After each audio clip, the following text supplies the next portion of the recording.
हिंद के ओएजन जोहरान मामदानी अब न्यूयॉर्क शहर के नए मेयर बनने जा रहे हैं। दो कारणों से वे सोशल मीडिया पर बहुत वायरल हो गए हैं। पहला, उन्होंने अपनी विजय भाषण में जवाहरलाल नेहरू का उल्लेख किया। I think of the words of Jawaharlal Nehru. A moment comes but rarely in history. और दूसरा, जब यह भाषण खत्म हुआ तो उन्होंने धूम फिल्म का गाना गाया। Thank you.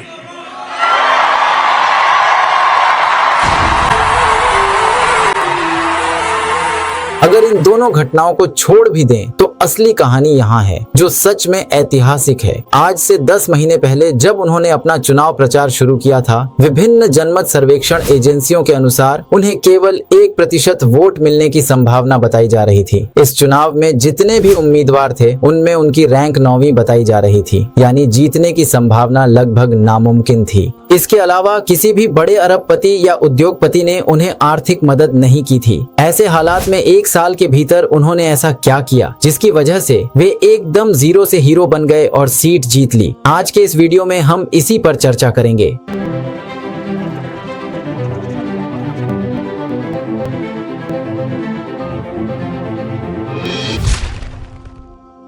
न्यूयॉर्क शहर, जिसे कैपिटल ऑफ द वर्ल्ड कहा जाता है, और ऐसे ही नेतृत्व में आज एक ऐसा नाम सामने आया है जिसने अपने विश्वास, साहस और जनसंपर्क की ताकत से पूरी राजनीतिक समीकरण को बदल दिया है। उनका नाम है जोहरान मामदानी। वे भारतीय मूल के मुस्लिम हैं और न्यूयॉर्क सिटी के इतिहास में सबसे कम उम्र के विधायक बने हैं। लेकिन यह कहानी सिर्फ राजनीतिक जीत की नहीं है, ये एक आंदोलन है, एक संदेश है कि लोग अब भी मानते हैं कि नेतृत्व शक्ति से कहीं अधिक है। 1991 में 18 अक्टूबर को युगांडा की राजधानी कंपाला में जन्मे जोहरान मामदानी की मां मीरा नायर प्रसिद्ध भारतीय फिल्म निर्माता हैं और उनके पिता महमूद मामदानी विश्वविख्यात समाज शास्त्री हैं। 5 साल की उम्र में उनका परिवार दक्षिण अफ्रीका चला गया और 7 साल की उम्र में वे न्यूयॉर्क पहुंचे। यहीं वे बड़े हुए, यहीं राजनीति के बीज बोए गए। आज से 10 महीने पहले 2024 में जब उन्होंने मेयर चुनाव लड़ने की घोषणा की और अपना चुनाव प्रचार शुरू किया तो विभिन्न जनमत सर्वेक्षण एजेंसियां उन्हें केवल 1% समर्थन दे रही थीं।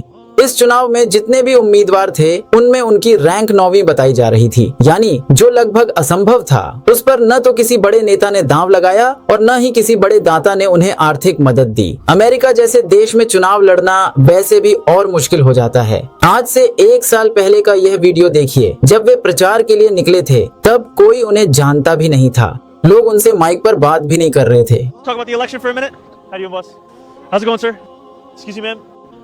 How's it going, guys? You have 60 seconds to talk to us about the election?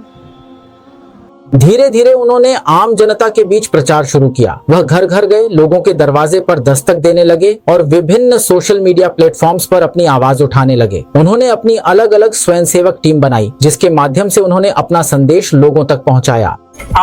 आपकी वजह से हमने $8 मिलियन रेज किया है, 6 लाख से ज्यादा दरवाजे खटखटाए हैं और बस इतने करीब है इस शहर का पहला साउथ एशियन मेयर बनाने के लिए। यह सच में 0 से 100 तक पहुंचने की कहानी है और यह सब कुछ उन्होंने खुद किया है। दरअसल इन मुद्दों पर बात करते हुए उन्होंने शिक्षा की बात की है, वह स्वास्थ्य सेवाओं की बात कर रहे हैं और सार्वजनिक परिवहन को और अधिक व्यवस्थित करने की बात कर रहे हैं। मैं हमारे शहर को अफोर्डेबल बनाऊंगा। न्यूयॉर्कर्स मुश्किल से अफोर्ड कर रहे हैं रोटी, कपड़ा और मकान। मैं ये सब बदलने के लिए लड़ रहा हूँ। Rent free buses, universal child care और सस्ती ग्रोसरीज के जरिए। बहुत से लोग यह सोच भी नहीं सकते थे कि युगांडा में जन्मा एक युवा सोशल डेमोक्रेट एक दिन संयुक्त राज्य अमेरिका के सबसे प्रशंसित शहर का नेतृत्व करेगा। 2025 के नवंबर में मामदानी ने यही कर दिखाया।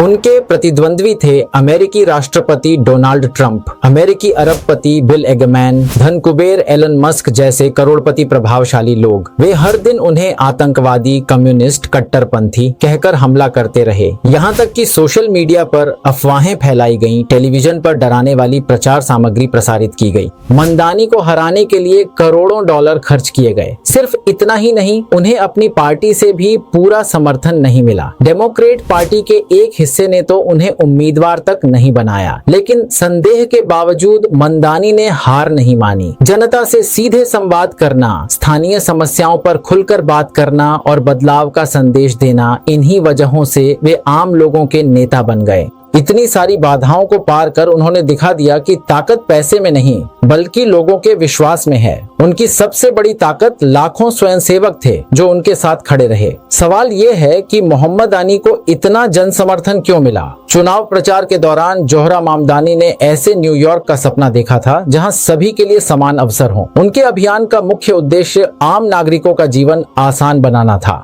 बार बार स्थिरता बनाए रखना और सुरक्षित आवास सुनिश्चित करना उनका मुख्य वादा था। इसके साथ ही उन्होंने भारतीयों को अन्यायपूर्ण निर्वासन से बचाने के लिए एक मजबूत एमिशन प्रोडक्शन कानून का आश्वासन भी दिया। जन परिवहन व्यवस्था में बड़े बदलाव की रूपरेखा उन्होंने प्रस्तुत की, जिसमें सभी के लिए या मुफ्त बस और मेट्रो सेवा का वादा किया गया। साथ ही उन्होंने पुरानी ट्रेनों और बसों के आधुनिकीकरण की पहल की बात भी कही। अर्थव्यवस्था और कर मामलों में न्याय की बात की गई। उच्च आय वाले नागरिकों पर कर बढ़ाकर आर्थिक असमानता को कम करने की बात भी उन्होंने कही।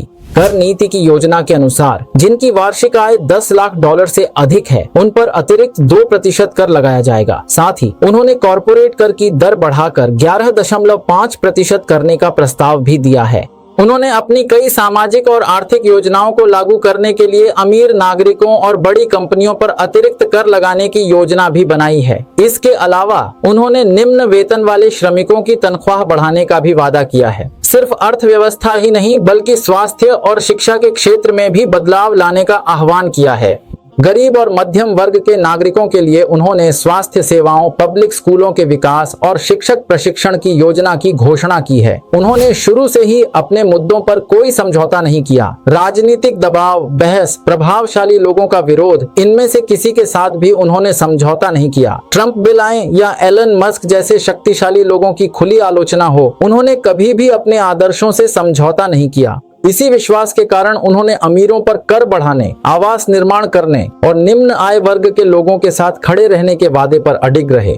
जब उनकी अपनी पार्टी के कई लोग उन्हें समर्थन देने में हिचकिचा रहे थे, तब भी मामदानी ने अपनी स्थिति नहीं बदली। उनकी इस दृढ़ और सच्ची सोच ने उन्हें आम लोगों के बीच एक सिद्धांतवादी और भरोसेमंद नेता के रूप में स्थापित किया है। ये कहना होगा कि जोरार मामदानी हमेशा से ही इजराइल की नीतियों के कड़े आलोचक के रूप में जाने जाते हैं। उन्होंने फिलिस्तीन में मानवाधिकार उल्लंघन के मुद्दे और गाजा में आम नागरिकों पर हमलों का विरोध किया है। As mayor, New York City would arrest Benjamin Netanyahu. This is a city that our values are in line with international law. It's time that our actions are also. इस वजह से न्यूयॉर्क के पारंपरिक राजनीतिक और कारोबारी वर्ग का एक हिस्सा उनके खिलाफ हो गया, लेकिन उनके इस दृढ़ रुख ने ही उन्हें युवा पीढ़ी और प्रगतिशील मतदाताओं के बीच एक साहसी और सिद्धांतवादी नेता के रूप में स्थापित किया है। Thank you, my friends. जौहर और मामदानी मुख्यधारा की राजनीति से अलग हैं। वह हमेशा से एक संस्थान विरोधी नेता के रूप में जाने जाते हैं। बड़े कॉरपोरेट, रियल एस्टेट लॉबी या राजनीतिक प्रभावशाली लोगों के साथ नजदीकी नहीं, बल्कि उन्होंने आम लोगों के संगठन, स्थानीय समुदाय और समान विचारधारा वाले लोगों के साथ खड़े होने की राजनीति की है। इन फैसलों ने कई बार उन्हें अपनी ही पार्टी के नेताओं के खिलाफ भी खड़ा कर दिया, लेकिन मामदानी ने ऐसे मामलों में जोखिम लेने से कभी नहीं डरे। उन्होंने बार बार साबित किया है कि राजधानी का मतलब सिर्फ सत्ता नहीं है, जनता की आवाज बनना ही असली जिम्मेदारी है। मामदानी पैदल चलकर लगभग हर व्यक्ति तक पहुंचे हैं और सीधे संवाद किया है, और सोशल मीडिया के अभिनव उपयोग के माध्यम से ममता ने युवा मतदाताओं के साथ जुड़ाव बनाया।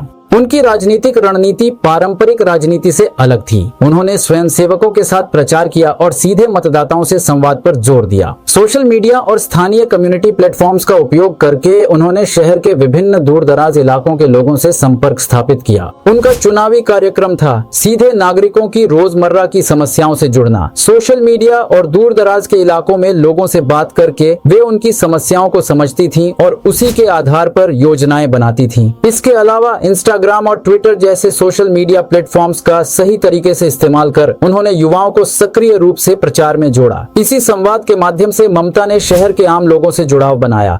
वह वास्तविक चिंता और जरूरतों को समझ पाई थी। इन्हीं अनुभवों के आधार पर उन्होंने अपनी चुनावी योजनाएं और नीतियां तैयार की। इसी तरह वह न्यूयॉर्क सिटी के इतिहास की सबसे कम उम्र की और पहली मुस्लिम मेयर के रूप में चुनी गई। ममदानी की जीत सिर्फ एक चुनावी जीत नहीं है, यह न्यूयॉर्क सिटी में नई राजनीति की शुरुआत है। उनकी सोच और कार्य योजना को लागू करने की स्थिति ने ऐसी एक बुनियाद तैयार की है जो शहर को लोगों की उम्मीदों और आकांक्षाओं के अनुरूप बनाती है। उन्होंने हमेशा जनता की समस्याओं को सामने रखा है और कभी भी किसी के खिलाफ नफरत नहीं फैलाई, लेकिन उनके खिलाफ जानबूझकर घृणा फैलाई गई थी। लोग ऐसे मीम्स शेयर करने लगे थे कि अगर इन्हें वोट दिया गया तो जैसे 9/11 के आतंकवादियों को वोट दिया जा रहा है। उन्हें सचमुच आतंकवादी कहा गया था, लेकिन फिर भी जब उन्होंने अपनी पहचान छुपाना बंद कर दिया और हाथ से बिरयानी खाने का वीडियो अपलोड किया तो अमेरिकी दक्षिणपंथी लोगों ने उन पर नस्लवादी हमले किए। फिर भी उन्होंने कभी हार नहीं मानी और हमेशा जो सही था उसके साथ खड़े रहे। उन्होंने इजराइल के खिलाफ गाजा नरसंहार के मुद्दे पर आवाज उठाई। यह भी एक बड़ा मुद्दा है जिसे अमेरिका में कई राजनेता छूने से डरते हैं। तो अब आप समझ सकते हैं दोस्तों, इन सब के बावजूद न्यूयॉर्क शहर में उनका चुनाव जीतना वाकई ऐतिहासिक है।